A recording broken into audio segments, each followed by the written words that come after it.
Hello ladies and gentlemen, today we're in War Thunder once again, but now we're looking at a match from Anfo King Rex, one of my squad mates. Now this match I was in actually, but didn't have as much of an impact as Rex did. Now Rex and Tazzy are two really good tankers, and they are really good tankers because of how they play.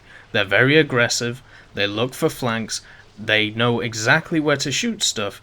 And even though this playstyle in itself is very, very risky, they pull it off because they are good at the game, because they know where to look, where they know what they should be targeting, stuff like that. That is the big difference between a player like Rex and a player like me. I am very reactionary, where I'm looking at what people are doing, and therefore I have to move towards it. Rex is the kind of player who is the guy who basically leads the charge and goes, right, well, we're going over here, and that's how we're going to play this. Instead of trying to work out where the enemy is, he is going, we are going to take it on the offense. And this game, even though it is defensive by nature, having a few of those players go round the sides, or try and pierce the enemy, means that it can create a lot of disarray in the enemy camps. In like a teamwork aspect, if everyone was on comms and everything, it probably wouldn't work as well. But because we're not, it works spectacularly. Now there are a few bugs in the replay thanks to the wonderful replay system that we have, which is why we're also not taking it from his point of view, and instead I'm just over the top of him looking on the camera. If you see the barrel moving weirdly at some points or not moving smoothly, that's basically because that's just how the replay system works sometimes. Also, we are playing in realistic, so if you see some name tags and stuff, just remember that we don't see them in the battle. It's only there for replay purposes, so the viewer can see what's going on. So as you can see, Rex has found a position on the flank, looking over A. I'm in one of those tanks which is trying to fight over A. We're both in the VK, and the first thing he does is get into a position where he can take on tanks which he knows are around. And by knowing around, what I mean is he knows that the enemy has taken A. So in his head, he's thinking, therefore, there must be enemy tanks around A. It's a simple idea. It's obviously going to happen, right? There has to be enemy tanks around A for them to take A. So what does he do? Plants a shot straight into the first tank he sees, kills it in one shot, goodbye T-34.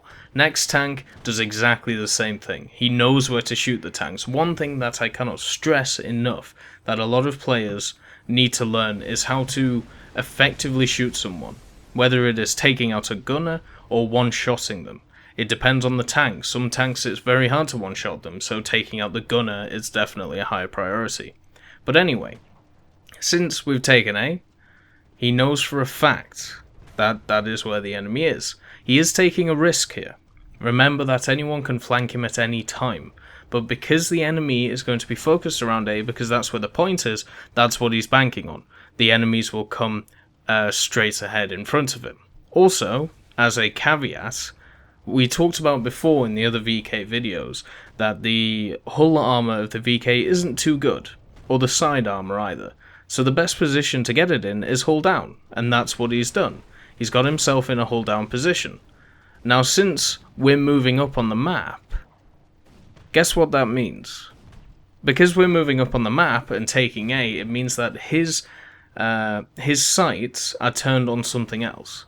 If we are on A and capturing it, that means that there isn't any enemies around there, or at least any enemies which are showing their heads. That means that there must be enemies in other areas. So after taking out those two guys, what he does is he changes his sights. He looks around him, he makes sure nobody's going around him. If there was enemies in front of him, then they would have been taken out by our allies. So, he moves back, is making sure that nobody's around him. Another thing that is definitely a hint that a lot of players, I think, need to sort out. Maybe I don't think Rex does this, because I know he listens to music while he plays. There goes another one. Goodbye. Is listening for tanks around you, especially in simulator battle. It can help out a lot.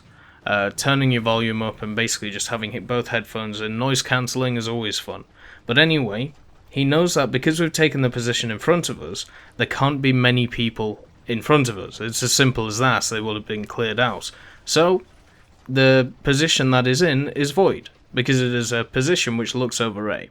So we must go on the offensive again. We push forward, take another shot, and cripple someone. Absolutely devastate them. They're dead. We're up to 4 kills, and he can basically just sit here. He is in a position which is, he's basically stood out, but the thing is, because he's checked to his left beforehand, he knows nothing is over there. The only thing that was over there, he has killed. So he is free to sit on this position and look forward. If he sees anything straightforward, then he can take it out. Once again, taking someone out. And he can just keep doing this. He can just keep moving forward, and because they only have one spawn, you know they're only going to come from one area. Yes, they could come from the left, but at this point of the battle, even though the ticket thing is wrong at the top, the enemy doesn't have a ton of tickets, so what they have to do is they have to make a conscious effort to try and push to A. And if they can't do that, then they lose. So a lot of enemies, they will spawn, and then instead of trying to go around, instead of flanking, they will just try and gun it to A, and then try and get into a position where they can shoot people, and then they can try and take it. There's not a lot of tactics involved. So this KV actually soaks up some shots, which is kind of a surprise. It's one of the only things that Rex actually shoots which soaks shots, but it does die eventually. And once again, he did leave his flank open there to shots, but sometimes you just got to do that. He is with the team now. He does have to trust his team a little bit to try and kill things, instead of him doing it all himself. But there we go. There's another shot. Straight in, killing everything. Now at this point I've moved up. I think I'm down to the right somewhere. And I think I have like maybe 1 kill at this point. And it just shows the mentality of the player.